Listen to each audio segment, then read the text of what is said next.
We're still discussing food security. That was looking at the possibility of making a PPP bridge the gap of food insecurity in the country. But guess what? A Nigerian in Canada is taking our food there, not taking it out, but planting it there. An interesting story by Toyin Kayo Ajayi. Is the founder of Canadian Black Farmers Association. Hi, Toyin. Good afternoon and welcome to the program. Good morning here, very early morning here. Yes. Good afternoon over there. Yes, well, we had to deprive you of some of that sleep just so you can tell us your story. An interesting story because I see videos of you on your social media with goats, Nigerian goats. It doesn't look like you are in Canada. How did you get about all of this, taking our food or planting our food over there in Canada?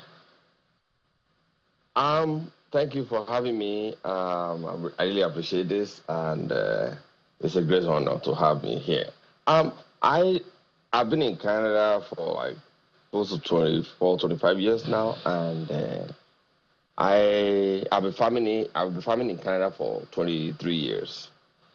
The reason why the whole thing about growing our food here in Canada became very important for me was because I started looking at the dimension, the way things are going here in Canada, and even generally in the Western world. I've been to many other countries. I realized that 90 to 95% of the food that we Africans, even the Jamaicans, that we still eat here in the West, is still coming from our country of origin. Then 2 years ago, I think several years ago, I won't say specifically maybe 2 years ago, it's more than that. There was one issue in Nigeria that started happening that said we started having food shortage in Nigeria. And I started thinking, I said, okay, there's food shortage in Nigeria, and the prices are going really up. The one that is remaining in the country is getting really expensive. And I'm looking at here, so many food have been brought here. And when some of those food have been imported from Nigeria to come to Canada, some of them, I've had a friend of mine who has the African store here, Nigerian store, who lost almost 50% of his container, bringing it to Canada. So the guy incurred a lot of losses, and food is getting expensive back home. Part of this food that has been produced back home is what has been brought here. And now the moment you get to Canada, and it's becoming a loss. Because by the time you get here, some of them are unedible. So now the remaining that is edible, it now has to double the price, which is what it has to cover its losses. So then I started saying, why can't we even grow this food here? I realized that we that are African, Caribbean of origin, we are the most vulnerable. We don't have a food security here. What is meant by food security is what you can grow and go to your backyard, where you can access quickly. You have direct access. I will say this. I appreciate Canadian government. It's been a long journey. There's a lot of things, there's a lot of way, there's a lot of ground that they can still cover. But guess what? The support structure, since I started this journey, they are giving me their attention. The media, the federal, the provincial. Even yesterday, I was still meeting with MP, one of the members of the parliament. I want to sit down, want to know how we can help. Senators in Nigeria came to me. This is BC. BC is the same size of Nigeria. They want to sit down. I got other MPs that came to the farm. They tasted the food. They tasted our water leaf, our green. I'm sharing it with them.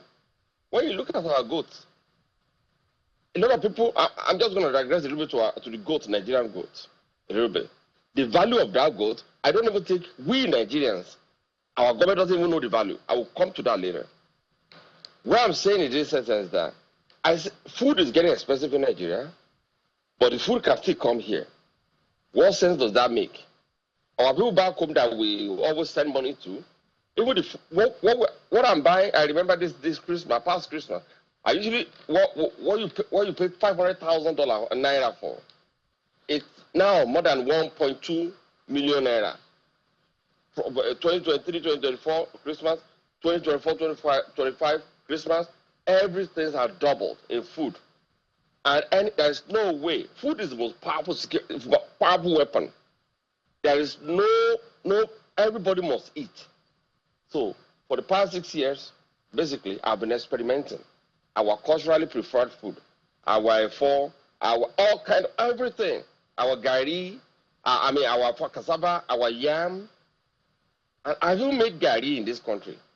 The purpose, the whole of reason, and the reason why I'm doing all this is to empower our Black African Canadian community, that we don't have to come to this country and just be wiping other people's hands and just be doing all these menial jobs. We can actually, there's a lot of, get into agriculture because there's so much opportunity there, because there's so much support structure from the government. All right, Tony. So I mean, we're going to get to the support structure later, but I mean, in doing this, don't you think you're depriving some exporters in Nigeria from earning foreign income? Because I mean, those who would have imported food from Nigeria now have to come to you over there in Canada and buy from you. Let me see. Maybe we are just tapping into 10%. We are not talking about getting everything done here. Before we get there to say maybe 50%, it will take at least 10 years. But right now, let me now give you one instant reason why I'm doing this. Is also that we don't have food security here. The 90% of food that we are eating here, that is still come from our country of origin. And now I'll take it back to Nigeria. Look at the way things are so expensive in Nigeria. Nigeria is not even growing enough to feed the Nigerian population. I think our agricultural and food production industry is about money, go. We are not looking at taking care of our people back home. The food that is so expensive back home right now, it can be a little bit lower. If 10% of those things that are being shipped here can be grown here, then those food, they don't have to ship it here. It will still be able to support the demanding population. Nigeria is not producing enough, growing enough to support the population of Nigeria. So if we are able to tap into 5% or 10% of the one that we are growing, that's what we can grow here, it will take several years. So what I'm just telling you now is just I've been working even the soil to grow this there. I have to make our loamy soil in Canada. I'm currently now trying to put together some agriculturalists, scientists, engineers in the Black community to actually start to put my ideas of growing those food properly in a commercial level, industrial way here in Canada. Before we get there, it will be several years. And I know maybe that time there will be different governments in Nigeria. They may have a more structure to support the local growing farmer. There is market in Nigeria. We cannot be chasing just only the dollars while our people back home are hungry. We that are here too, we can create another economy here. I call it repatriated economy. Even in Nigeria, government can even find a way to support maybe few of us now that I'm already mentoring in Canada here. If they can even do like a investment here in Canada too. There are some things that we can grow here that doesn't have to come from Nigeria. Our effort can grow here. We don't have to be growing yam here. Only if 1,000 farmers, I'm just one guy. Maybe now there are 2 or 3 that I'm mentoring. If we are growing 20,000 yams, the population here, it doesn't make a dent. So we are not taking the business away from the business from Nigeria. No, we are not. It's still helping there because we don't have enough. We don't even have enough to support us here.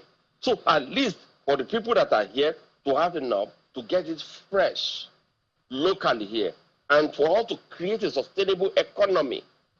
Many of us in Canada are not really, we are just barely surviving.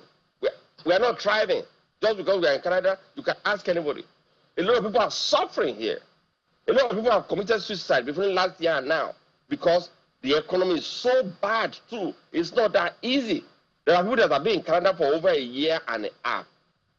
They can't even keep a full-time job.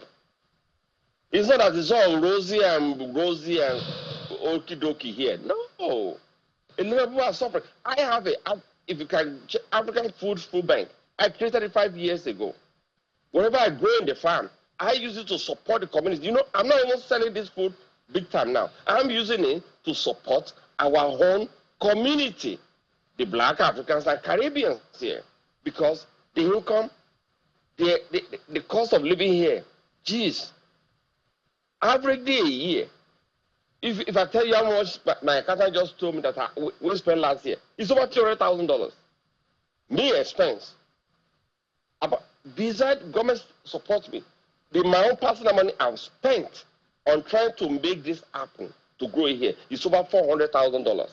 All right, Tony. We'd like to learn, because I mean, just yesterday I had a conversation of small scale farming, just as you're doing. I had a medical doctor who is also farming back here in Nigeria, and you keep talking about government support. Could you paint a picture of what this support looks like? Perhaps we in Nigeria could also learn from it and get more people to get into small-scale farming just to boost production of food. The support that, one thing I would want our government in Nigeria to learn is this: giving attention to farmers. I know that I've said it before. I think I was on this program before. I said there should be local group, like a cooperative, like a farmers cooperative, that would be like a voice for them in with the government. Well, that what I'm practicing here exactly is what I'm trying to say, and the way it's been working. Like now, I'm pretty much like the face of black farmers here. I'm like the bridge, like an advocate for advocating for the farmers, breaking down the barriers, finding a way so that any farmers that we are mentoring as they are getting into the industry, we have somebody who can advocate for what their needs are. So something like that, if we have it in the different from local government, state government, and they have maybe once a week.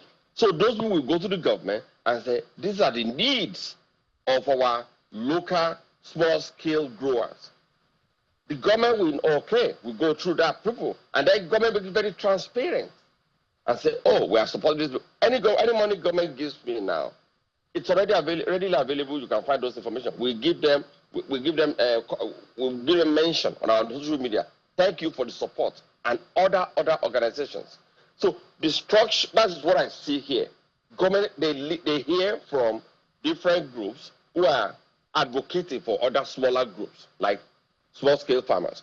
So for me now, for Canada government, I have that direct access. I'm collecting data of different farmers, small scale, medium scale, people who are actually getting into it. Even different, our needs, our whatever. So we push forward, we approach them, and they listen. One thing I've seen about that, they listen to you. They want to hear what you have to say. If I want to, I wish our government in Nigeria should also try and pay attention to the little guys.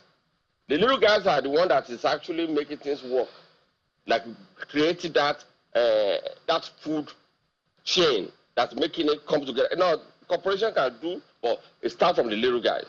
Everything starts from the local area. That's why I say individual local, maybe local government, state government, they have different groups, and they are able to be the one that will advocating, looking for what the small guys will need. That has been working here, and that's what I've seen here, and it's working. And the government they listen to us, and once they see that, they will not, even if they can't do much, they will say, we'll recommend you to an organization. Okay, this organization they will now invite us. We talk with them. Okay, what are the programs you have? Give us a proposal. From there. That is what I've seen that's been working. All right. Giving attention for the little guys works way better. and encourage other people to want to get into the industry. All right, thank you so much for sharing your experience with us, listening to the smaller scale farmers. Toyin Kaya Ajayi, founder of Canadian Black Farmers Association. Wish you the best.